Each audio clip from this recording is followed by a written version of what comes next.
right. We can get started for our last of our regional sessions. The Halfway There crew, which is myself, Lauren, and Edwina, has been around the world over the last 2 days, but we are now back in at least our home country of the United States and North America generally to do our Western Hemisphere session. So we're really excited for this. All the sessions have been really good, really insightful, and so we're hoping to build on that with our last session. So, to briefly introduce us, I mentioned us. I'm Ben Rogers. I'm an assistant professor at Boston College, co-organizers with Lauren and Edwina right here, and then special shout out to Bailey, who's also been part of our team, but is on maternity leave, very excitingly. But this team right here has been putting on the opening plenary, which you may have attended on Monday, as well as these regional sessions. If you missed the plenary session and you still want to see it, you have been sent the links to the recordings in your reminder emails, but we'll also be sending that out afterwards. That included really great sessions on dissertation from Margaret Luciano, on crafting your impact by Ali Gabriel, and then a really exciting, live podcast featuring some great scholars. So we today will be shifting over into the last little bit, and we're going to start off in the first 45 minutes with a panel from this great team of scholars who I will introduce in just a second. And they're going to be talking about lots of very interesting things based on the questions that you sent in beforehand.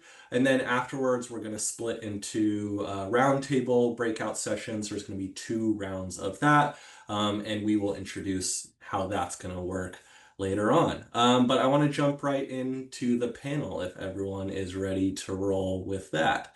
So I'm going to briefly introduce our panelists, and I did not warn them about this, but I'm going to introduce them and then ask them to briefly describe in 1 or 2 sentences what it is that they study, just to sort of get everyone warmed up as much as possible. So I'm going to start off with Nitya Chawla, assistant professor in the Work and Organizations Department at the Carlson School of Management in the University of Minnesota. Nitya, can you share a little bit about what it is you study?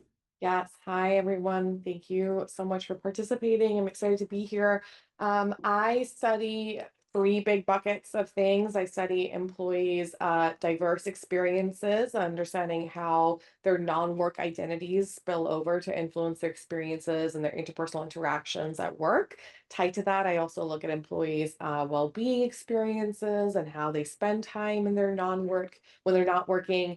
And then finally, I also consider the experiences of new labor market entrants, specifically those who are graduating seniors and joining the workforce for the very first time.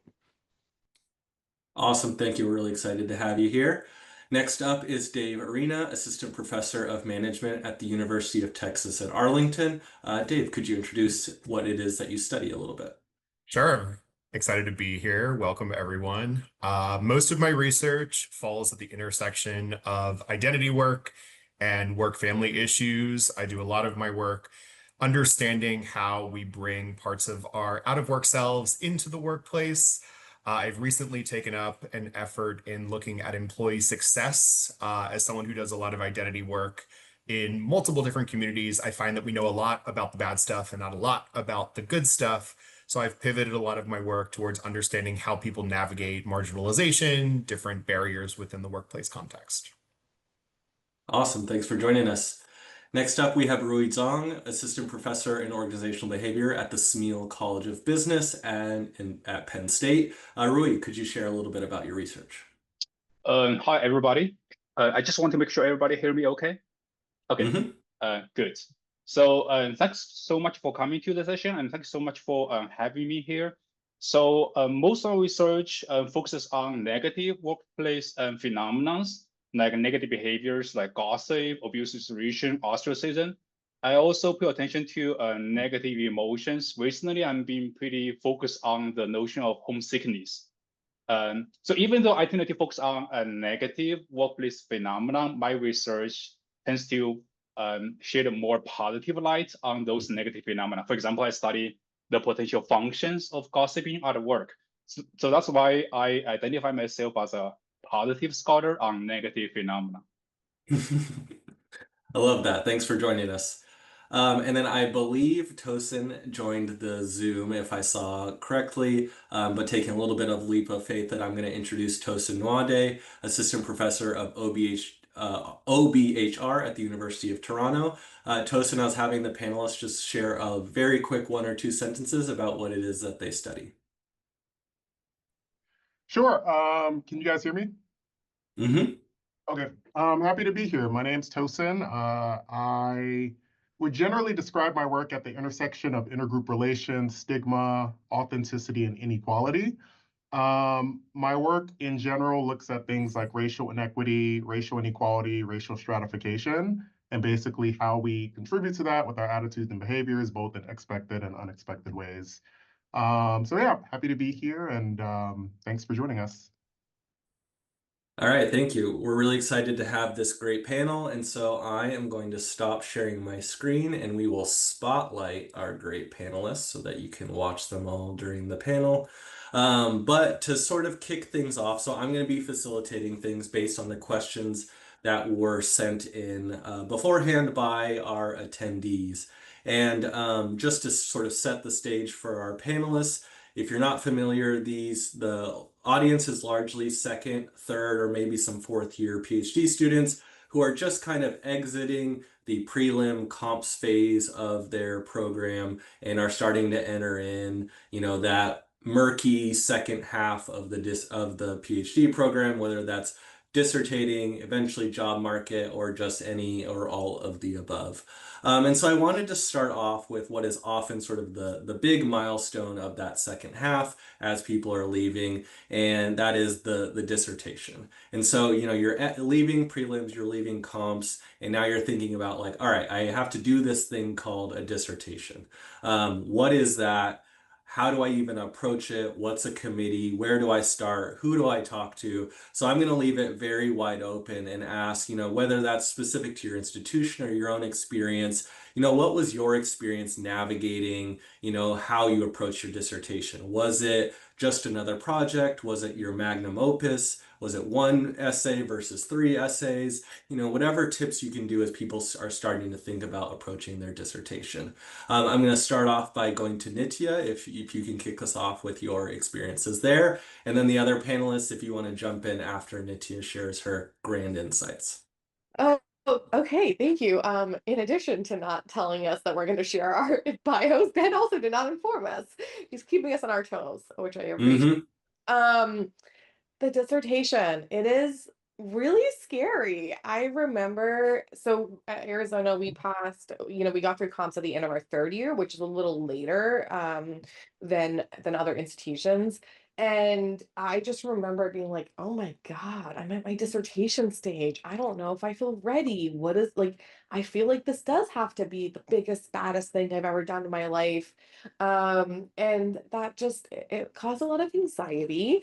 And so I think what was helpful in, to your point, Ben, we didn't do the 3 essay dissertation at Arizona. I also, I was at A&M University, Texas A&M University before Minnesota. That's also a place where we didn't really do the 3 essay dissertation. There are so many benefits to a 3 essay dissertation. It's just a little different from my personal training. Um, and so I think for me that actually did help bring down the stress a little bit because it kind of felt like what do I want to be known as when I go on the job market? And I think boiling it down to that provided a lot of clarity for me. And then I think the other part of it was like, do I want to do something risky? And my dissertation was on the experiences of sexism while searching for a job. So the answer to that question was yes, I actually do want to do something pretty out there, pretty introspective in some ways, and something that might raise a couple of eyebrows along the way. I will say, and I think what is really, really important, especially as you're thinking about dissertation topics, is like, it's unlikely that your first idea is the main idea that you go with. I actually came up with maybe 3 different dissertation ideas. And and what was helpful to me was like I wrote the hook for each of those dissertation ideas. So I actually wrote the first 3-4 pages of what it would look like, sent them over to my advisor, and walked through them together, right? And that actually really helped, because in doing that, I realized some of those ideas were not the best ideas, and they, nothing came out of some of those ideas. Other ideas came out of some of those ideas. But it takes time, and I think that that's okay. Like, enjoy the process of taking time for this, and recognize that there is no race to be won, in the sense of like the first idea is like your most brilliant idea and you go all the way through with it. So those are some big picture thoughts for me, and I'll pass it on to the other panelists. Yeah, and for me, I guess the first decision that I needed to make was to decide whether to go for bold, novel ideas versus topic that are kind of continuation of my existing research. So my initial stage was I was so ambitious. My supervisor also encouraged me to be very ambitious. So I proposed that I decided to focus on a topic that was completely different from my existing work on gossip, on aggressive behavior, on mistreatment.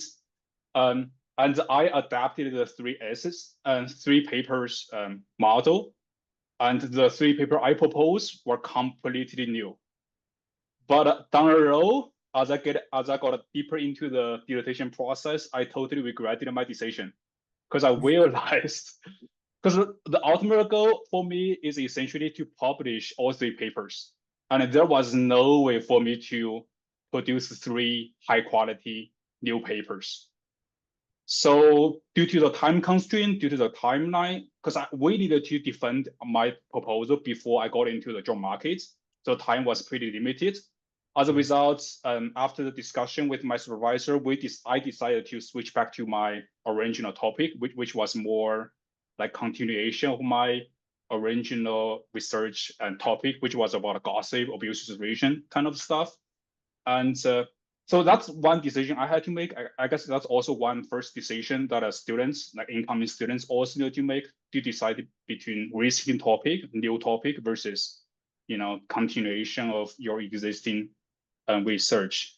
And I always feel like dissertation should be used as a way to facilitate your research. I mean, the goal is to publish your dissertation. So I tend to be pretty pragmatic, pretty practical. So I kind of put together 3 projects that are at different stages. But I know it may not be doable at a certain institution. I know certain institutions prefer to have brand new research projects, like brand new ideas. Whereas at my institution, people tend to be more flexible in that regard. Yeah, that's essentially my experience. Also, incoming students also need to decide between doing like 1-paper format versus 3-paper format. I did a 3-paper format because I wanted to have more project which could be used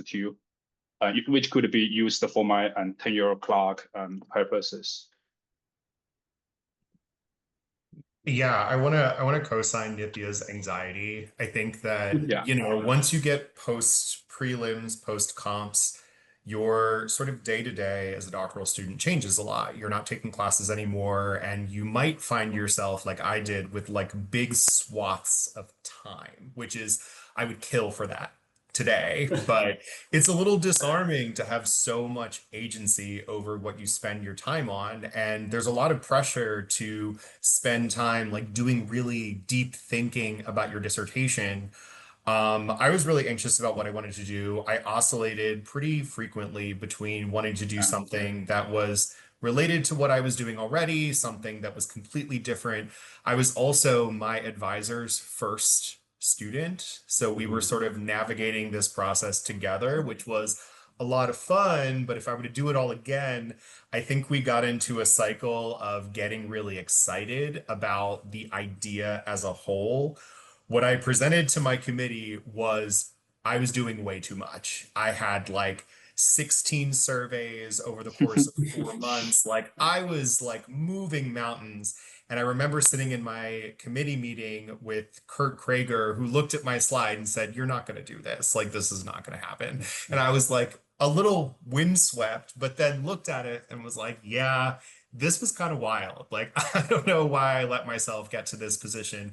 And it was just sort of a learning process. I mean, my committee was very gentle with me, and I ended up doing something really cool around signaling sexual orientation in the workplace, which is something that I was really interested in, but no one was really doing research on.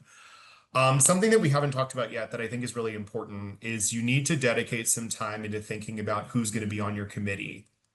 And the easy answer is not who is the most prestigious researcher in your department, who coined the theory that you're using. There's a lot more sort of intention that should really go into those conversations. And it should be an honest conversation that you have with your dissertation advisor or your co-chairs.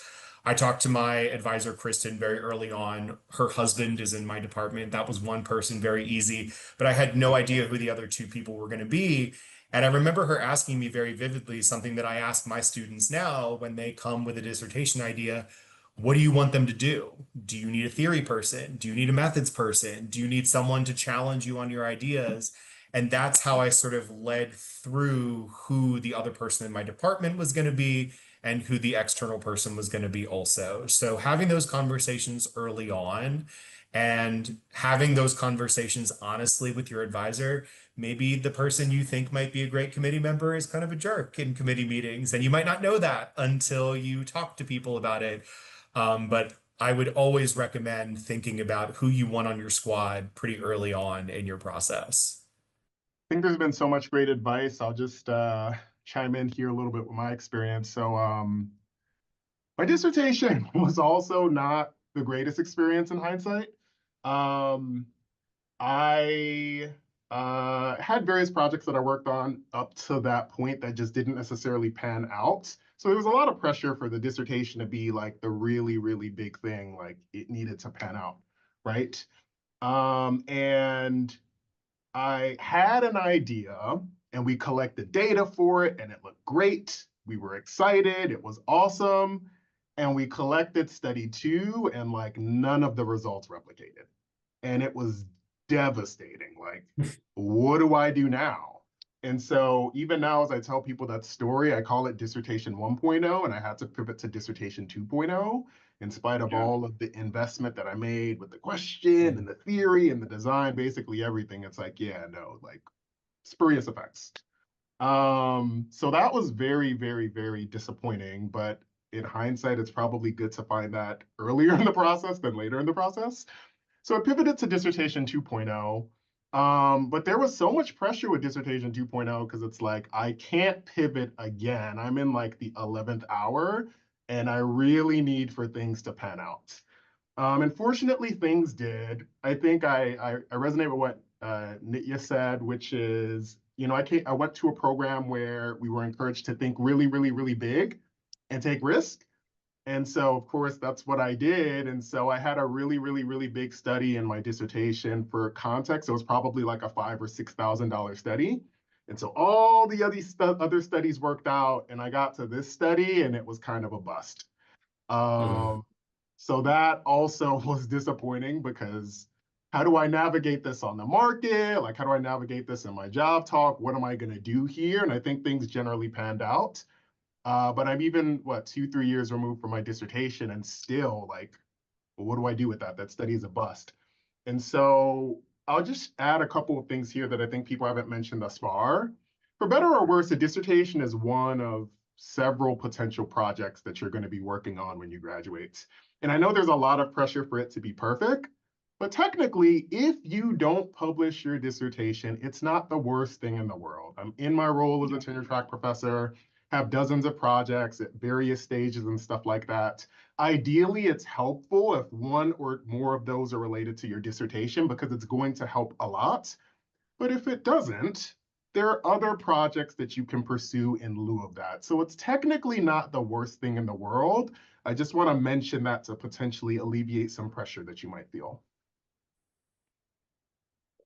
Yeah, I love that. Really great advice across the board. And I think one thing that kind of struck me was the variation in your experiences. There's a lot of commonalities, but some people did one, some people did three, some people approached it as extensions of what they were currently doing. Some people did it as a new pivot, some did a combination of it. So you can see that, the dissertation is very uh, personal and subjective, and it kind of depends on your advisor, but having those clear, like thinking clearly about what you're trying to do, why you're trying to do it, and doing that really in concert with your advisor seems to be a thread that I saw amongst all of you. So that's really helpful. So I wanted to take sort of the next step out of this question, but use this as a pivot of, people often think of, my dissertation is going to be my job market paper. And that's, that might be the default for some. It might not have been the default for your others. So I would love, before we start talking about preparing for the job market as a general idea, is, how did you see, or how did your advisor see the connection between your dissertation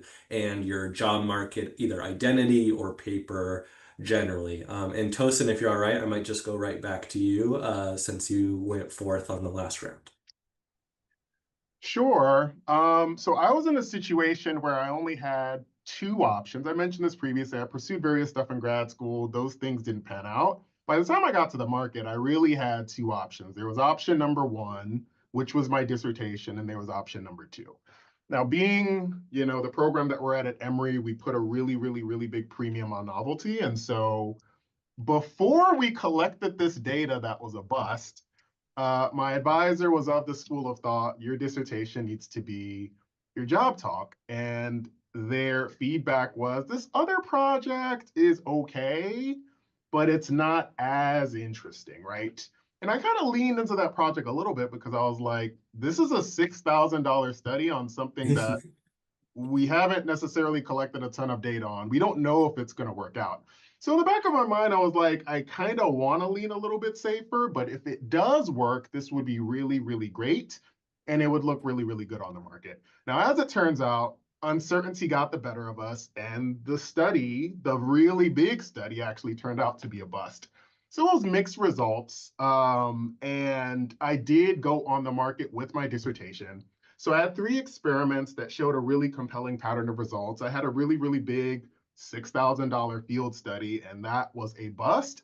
But I navigated it in a way that, I did the best I could.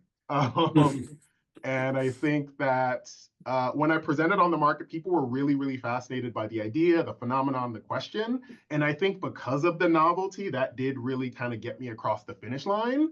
Because I think people are a little bit more understanding of mixed evidence for a very, very novel phenomenon as opposed to mixed evidence for something that's not that interesting, right?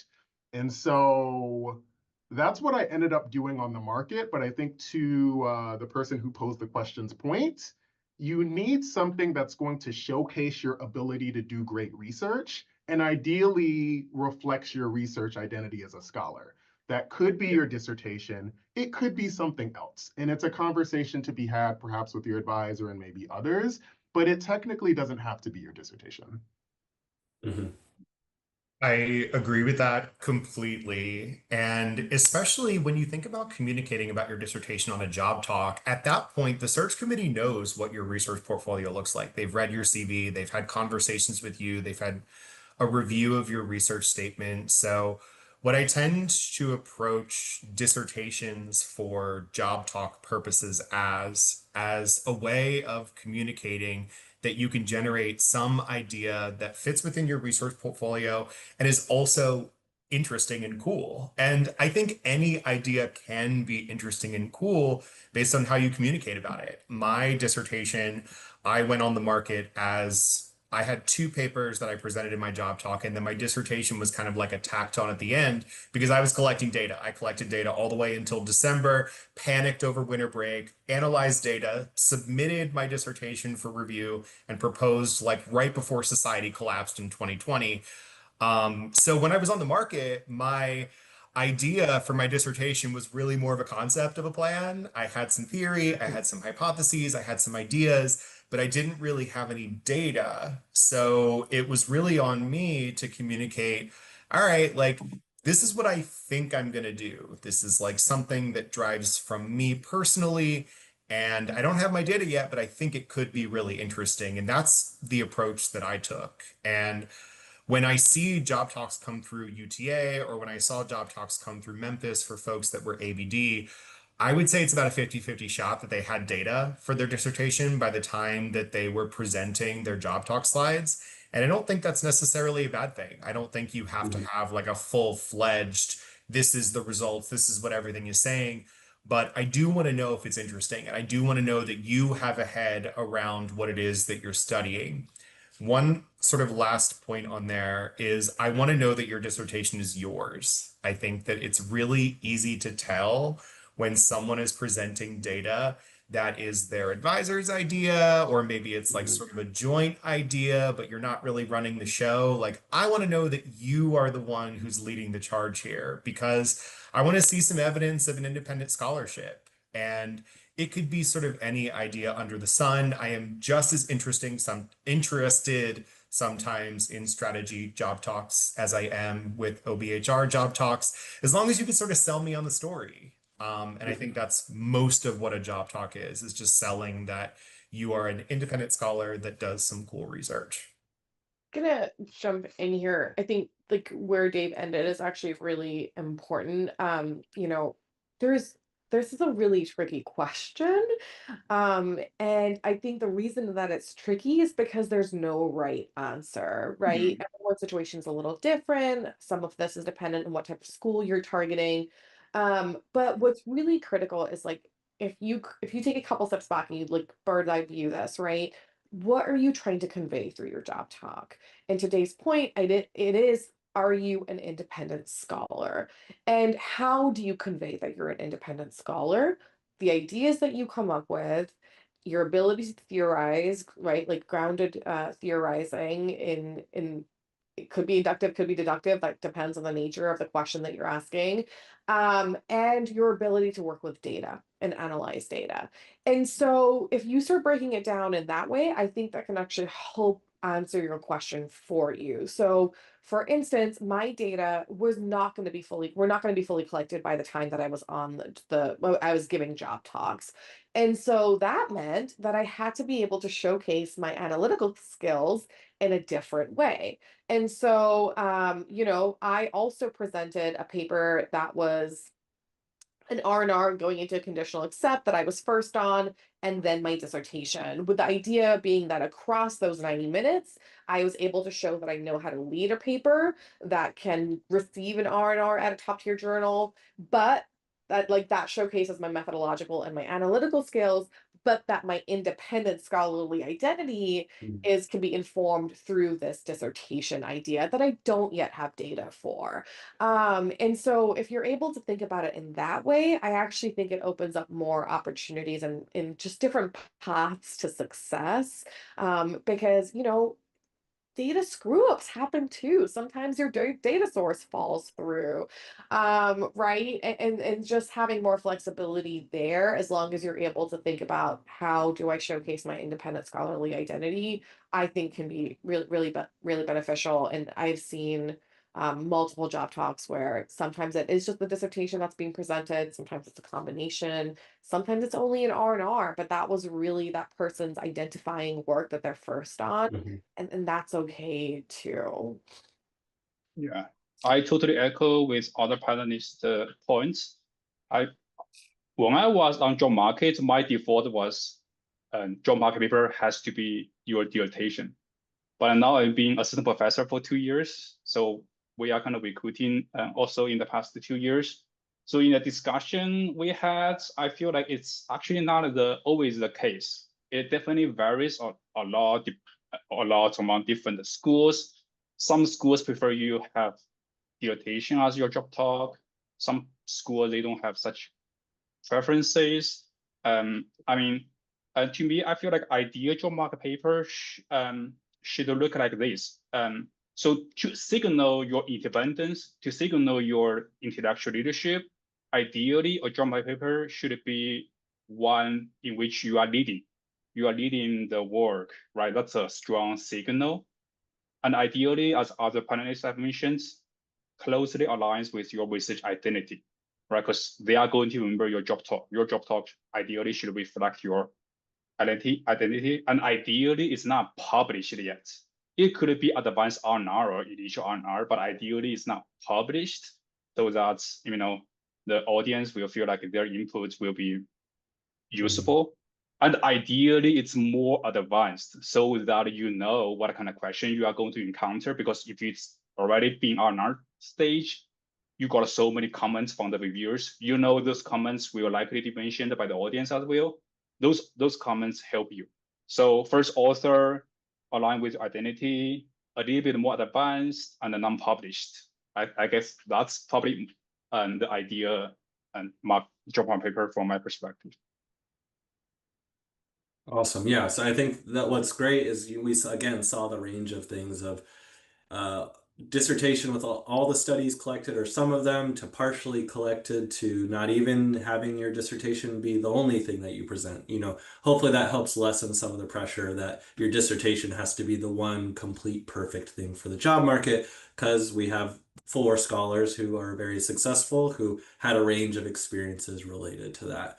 So I wanted to take the next step and get more into the job market piece. So again, given that we're at the halfway there, we don't want to talk about, actually navigating the job market itself. What we want to focus on is, preparing for the job market. How might people think about who's involved? What are the types of materials that they need to think about? How long does it take? Starting to open the black box for some of our audience who maybe they're, already finishing their 3rd year, and now they're starting to think of like, what do I need to do to be ready when I come on the job market in the 4th year or the 5th year, depending on, the program that they're at. So I might come back to Rui to see if you'll kick us off of, thinking about preparing for the job market, what advice, insights, either from your experiences or from others that you've seen.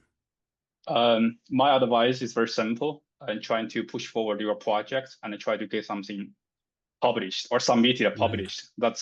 I feel out of the 3rd year, I personally feel it's too early to think about the job market. I feel the job market, the most fundamental piece is your research, is your publication, is your honors.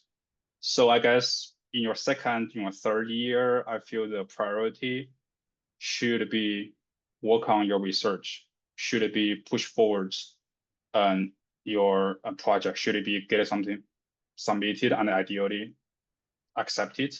And I know a lot of folks will think about, okay, now it's time to think about their research identity.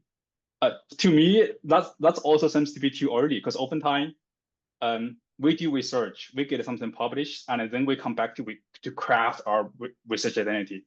So identity is sometimes it's based on the publication you have, instead of, okay, I'm interested in this, I want to do this, okay, that's my identity, I only focus on research on those areas. That's like the ideal case, but actually it's not always works like that, at least from my perspective. I mean, in my first few years, I dived into different areas. I ended up focusing on the gossip, abuse resolution, because those projects got published, and I craft my identity based on those publications. I guess, yeah, the message is to kind of work on your research, work on your publication, work on your projects. I can go next. Oh, go ahead, Justin. There you got it. The unmute game. I agree. I think that, I'll start with the identity piece. I do think it's a little early. I also think identity is ever evolving. I feel like my identity has changed after after I graduated and over the course of my like 5 years as an assistant professor. And so I say that to hopefully take away a little bit of the anxiety associated with forming identity. Like, again, that felt, I don't know, it's just very overwhelming for me, because I'm like, who do I want to be when I grow up? But also growing up is a process, and I am also interested in a lot of different things. And so if you can kind of take the stress out of that a little bit, I think that's helpful. I like the piece about, again, kind of early thinking about the job market, but try and set yourself up for success on the job market. And I really want you to think of that broadly. So what I mean by that is, if you want to be at an R1 institution, setting yourself up for success is a pipeline of research papers, right? Moving them along as you can, doing some good lead first author work. If you want to be at a balanced school, maybe setting yourself up for success is picking up another class or two, right? And really honing your teaching skills. And so think about this process. I mean, it is so freeing in a good way, in a scary way, because um you don't have a ton of structure, right? Considering that you're not taking classes anymore. You have so much more autonomy. And so how do you use this time to develop the skills that are going to be important for you long term? And that again is so varied and so personal, and so institution dependent as well in many cases. And so that's kind of where I would focus right now. And like for me, what was really important was like loving the work part of it, like like figuring out the intrinsic motivation part and really um enjoying it, because I think that sustains you through the the stresses of the dissertation, the stresses of the job market, and the stresses of the tenure track, to be really honest. So like just how do you set yourself up for success professionally, personally, holistically? I love this thought on thinking ahead and trying to set yourself up.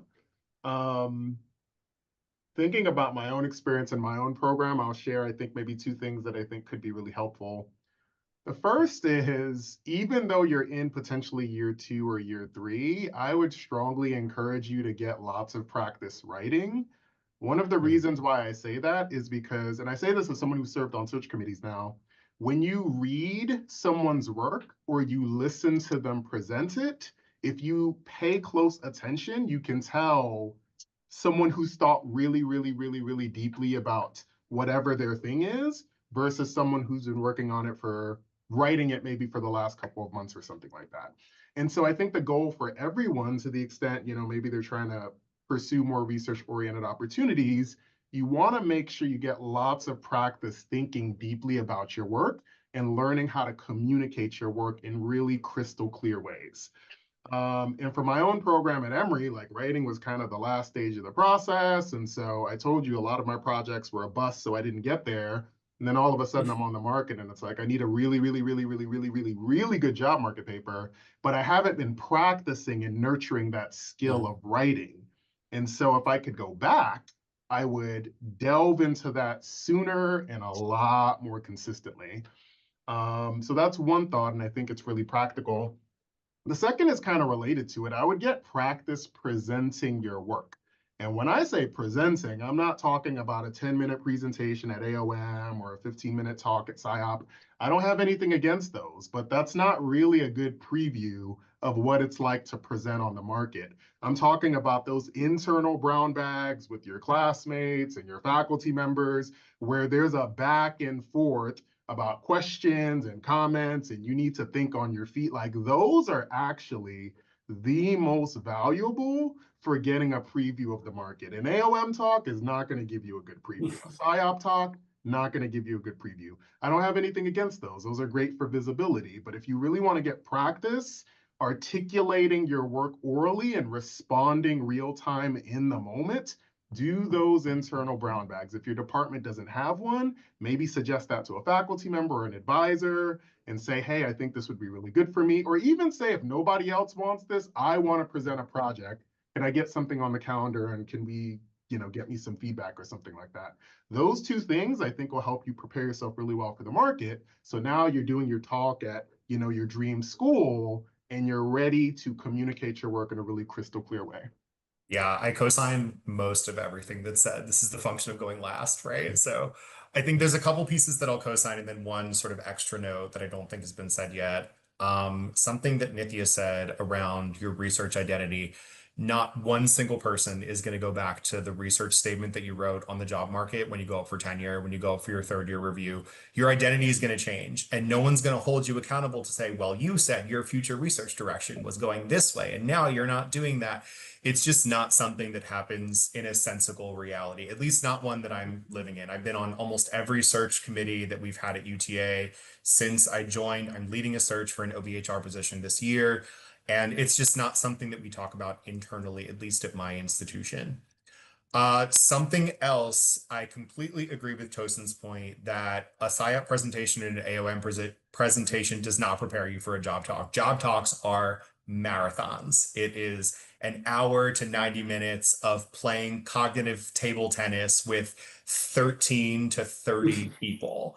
And there's going to be questions. People are going to interrupt you. You're going to get questions that are completely out of whack. Everybody has a job market experience that they come back to. I'd be happy to litigate mine one day for all of you. But I do think you need to have those tougher, longer, more arduous presentation experiences to get you set up for what that's going to look like. The last thing, something that hasn't really been said yet, what was really helpful for me as someone who like lives and breathes and dies by structure is I worked backwards. My program was 4 years at Memphis. When I got through my comprehensive exams, I was standing at August of my third year. I said, all right, in 24 months, I need to have a job. So what do I need to do to be able to get to there from right here? And something that a mentor of mine said that really stuck with me is she asked me what I wanted and how it was different from what I needed out of a position. And that really stuck with me. Like I knew that I needed to be in a city with an airport. I knew I needed to be in a university that would value my research. I wanted to have research funding. I wanted to have a certain teaching load, but I was willing to be more flexible about some of those things if it was a job that I felt like I could be really successful in. I think it's really helpful to start thinking about what you want and what you need earlier on because it helps you avoid a mistake that I made on the job market where I applied to a ton of universities that I had no business applying to, that were not what I wanted, that were completely out of pocket. They were still doing AOM interviews when I was on the market. I went on 26 of them, which was a nightmare. Please do not do that to yourself. I was crawling back to my hotel room afterwards. And a lot of those conversations, it was really apparent very early on in the conversation that I wasn't going to be a good fit for what they were looking for. So definitely be honest with yourself and think to the future and try and work backwards from there. That was really helpful for me. Yeah, that's super helpful. I need to think about my needs and wants even though I have a job. I think that's just a good thing for us all to reflect on a lot. So that I'm going to think about that a lot. That's really great advice, and I appreciate you sharing that. So we're getting close to the end, so we're going to do one more bigger question, then we'll do a rapid fire lightning round to end on a high note.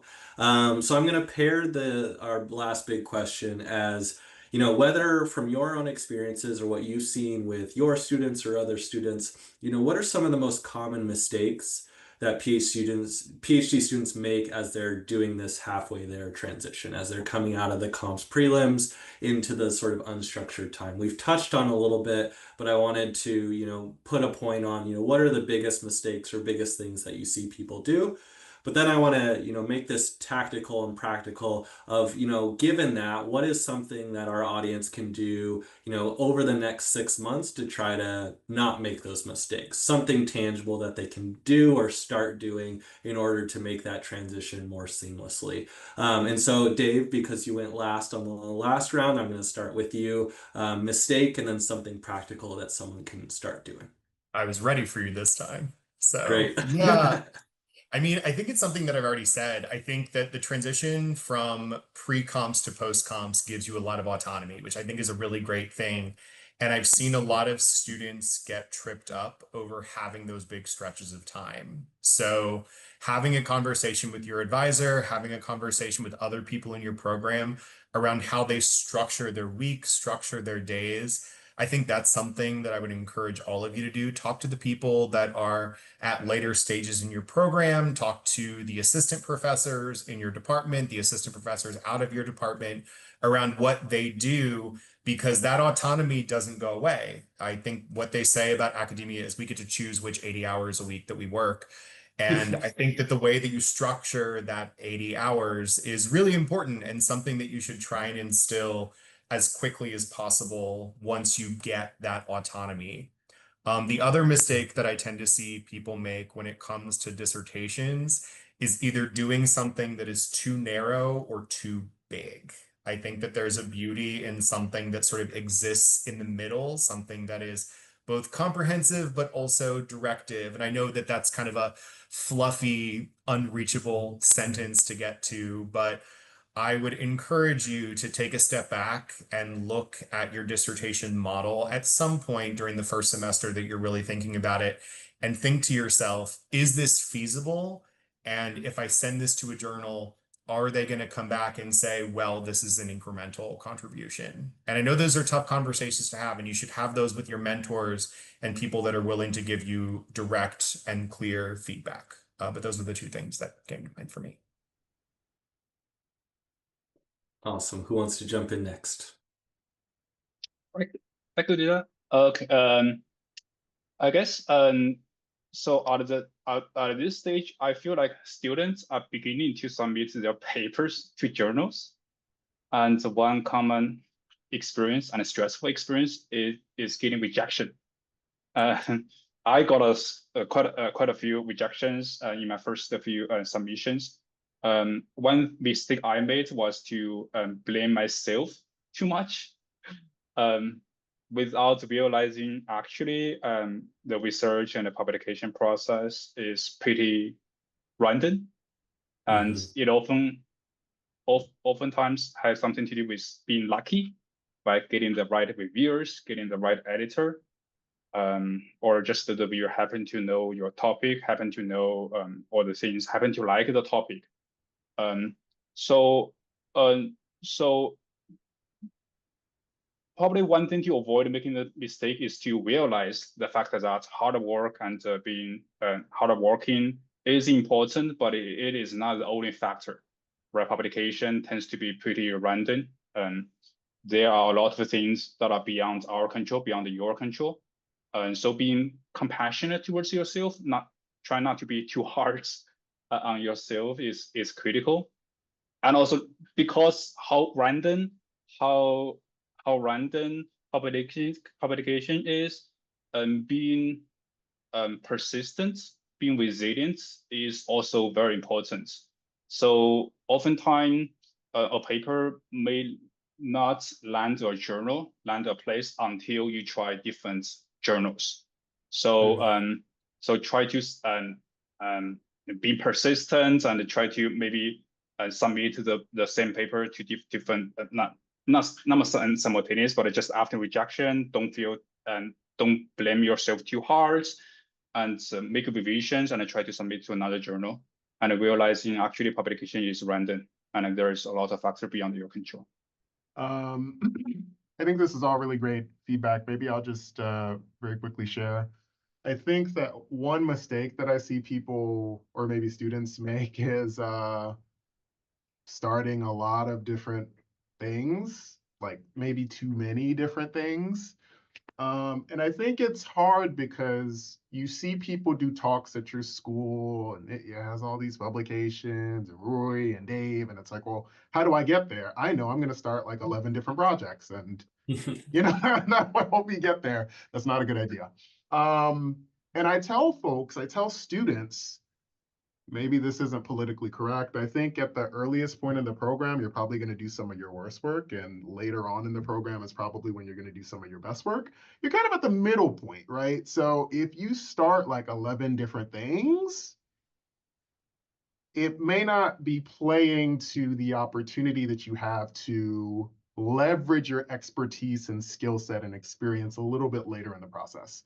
I think 2 really solid projects in year 3 is better than 6 shaky so-so projects, right? So I think we have to kind of shift our mindset on how we're evaluating progress and potential. Sometimes less is more.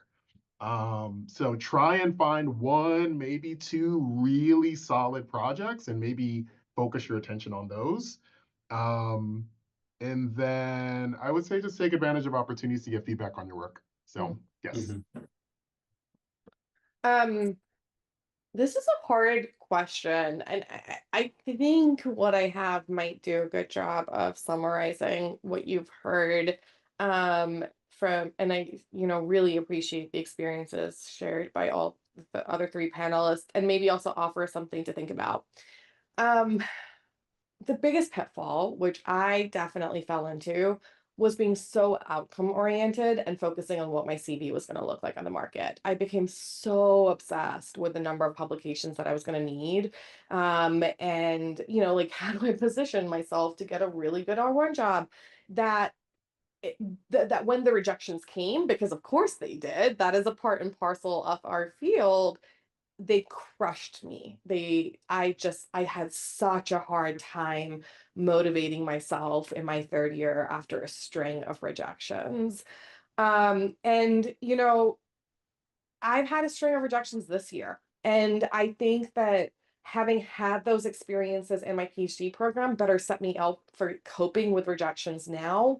Because what I realized in my third year and going into my fourth year was that I really needed to find my why and my joy in this career. And if I could find those two things, I could cope with the rejections. I could be motivated to pick up wherever I left off, no matter how stupid an idea a reviewer thought I had, or anything like that. And so, as you get out of a structured environment of classes and working with your advisor on projects, really, I hope you spend time in the next 2 years cultivating that joy for our job and finding where it lies, right? And maybe it lies in multiple publications at an R1 institution. Maybe it lies in educating the next generation of business leaders. Maybe it lies in between the two, right? And that's okay. All of those are important paths to success. Figuring that out and then finding the non-negotiable well-being parts of yourself that will help you sustain through the rejections. They'll keep you confident, will keep you going, I think is going to serve you long term. And just, this career is long, it's lumpy, it is unfair, and just keeping motivated and remembering the why, I think makes a really, really big difference. Awesome. Yeah, that was a great note to end on, and I really appreciate both the identifying the pitfalls, but the very practical and sort of hopeful things that people can start doing in this very uncertain period that they're entering. So for the last little bit of the panel, I mentioned we're going to do a brief lightning round.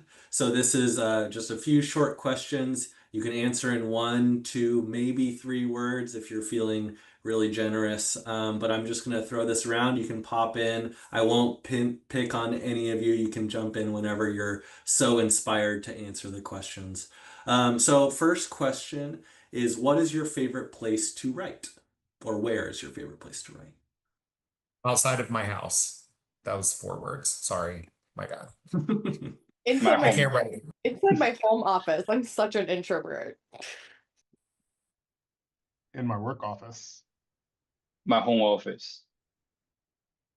All right. It's been interesting across these sessions seeing there's such wide variation of where people like to write. One session, they were all at home. No one liked to work in their office. All right. Next up, what was the most prominent emotion you felt while you were dissertating? There's a story to this, but it was anger.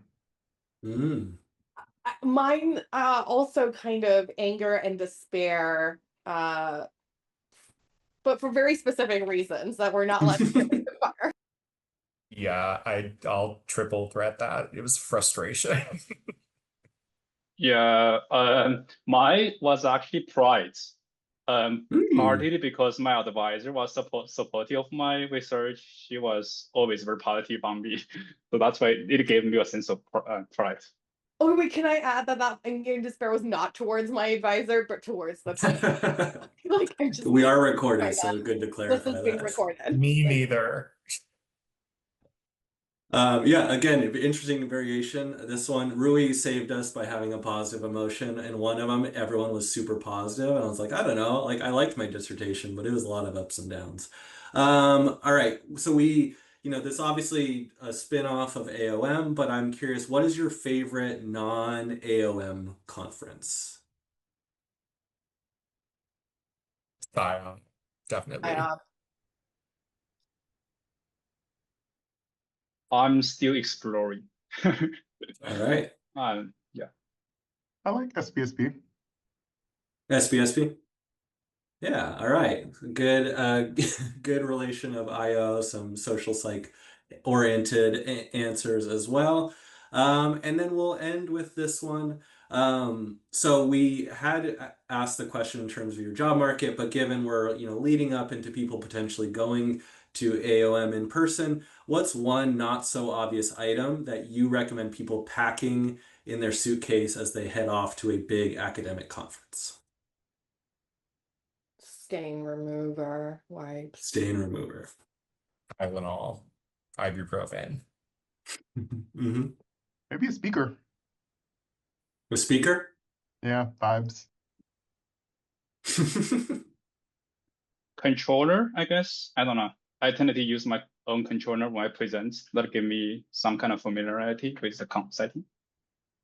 Yeah, I carry one with me as well. I love that. Good range of answers there. So I will end the panel there. So thank you so much to all of you for your insights, ranging from, very honest and transparent to hopeful, practical. I think we got the big range of things that I think will be really helpful for the audience here. So I will personally thank you, but also I know our audience thanks you for all of the insight that you have provided. So we really appreciate it. So I am now going to hand things off to my co-organizer, Edwina, who's going to introduce how the breakout rooms are going to go.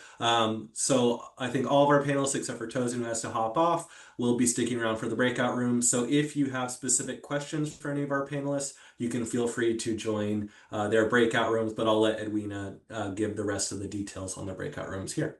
Thanks, y'all. All right. Thanks, Ben. Can everyone hear me well? Okay, great. My AirPods have a mind of their own, so hopefully you'll continue to hear me. Edwina, great to see you all here this afternoon. So again, thank you to our wonderful panelists for sharing your insights and your time with us. For the next 50 minutes or so, we'll engage in what we call our roundtable sessions, aka breakout rooms.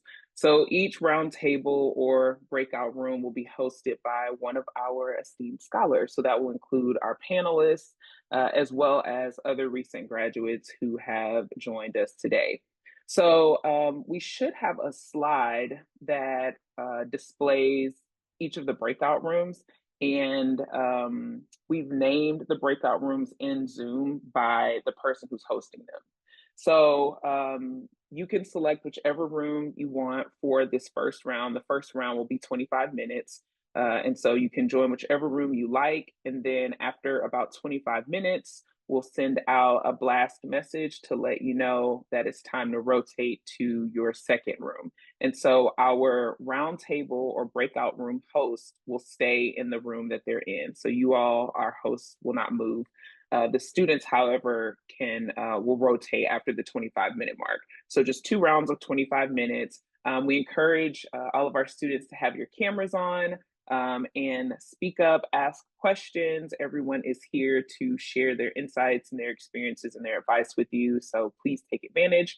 I think that is it. So go ahead and take a look at the roundtables or the breakout rooms listed on the screen. We've also listed everyone's current institution as a faculty member, as well as where they earn their PhD, if that helps you make a decision about what rooms you'd like to visit. All right. So, and great note from Lauren. Thank you for adding that. Our roundtable rooms are not recorded. So please feel free to be vulnerable to the degree that you feel comfortable in that smaller setting. All right. So you all can go ahead. I think the breakout rooms are open now. And so you can go ahead and start selecting your rooms and get started. Welcome back, everyone.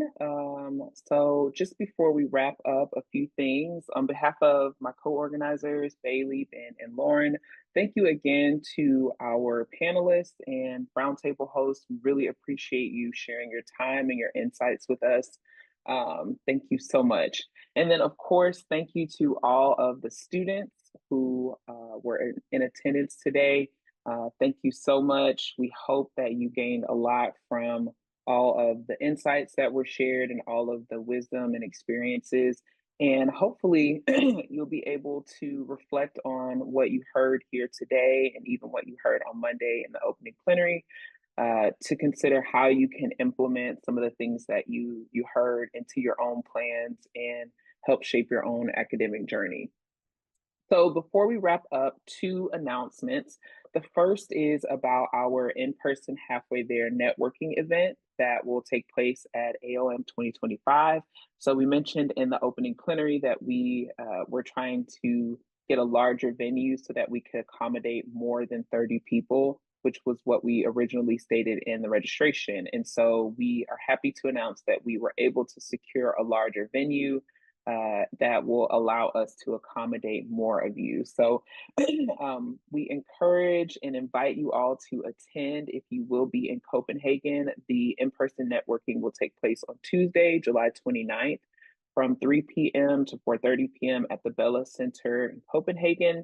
The room information is on the slide. We'll also have light refreshments, cookies, fruit, juice, all that kind of stuff.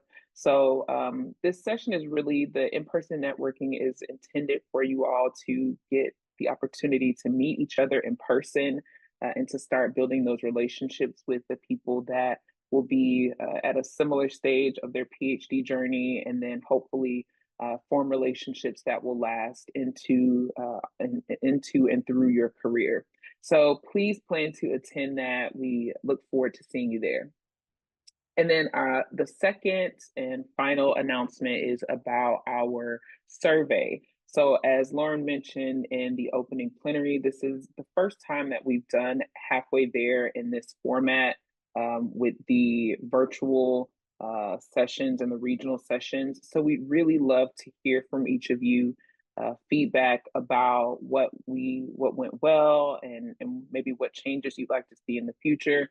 So please use the QR code on the screen, or you can use that link that is displayed to access the wrap-up survey and give us some feedback about your online Halfway There experience. Also, along with that, the opening plenary session, as well as each of the panel sessions from the 3 different regional sessions were recorded, including today's panel session. And so those recordings will be made available. I think the opening plenary is already available along with the other 2 regional sessions. And so this one will become available. We'll send out an email at some point within the next week or so with links to the recordings as well as the link to the survey. So please be on the lookout for that. And I think that is everything. Lauren, Ben, anything else? All right, well, thank you all again for joining us, and we look forward to seeing you in Copenhagen.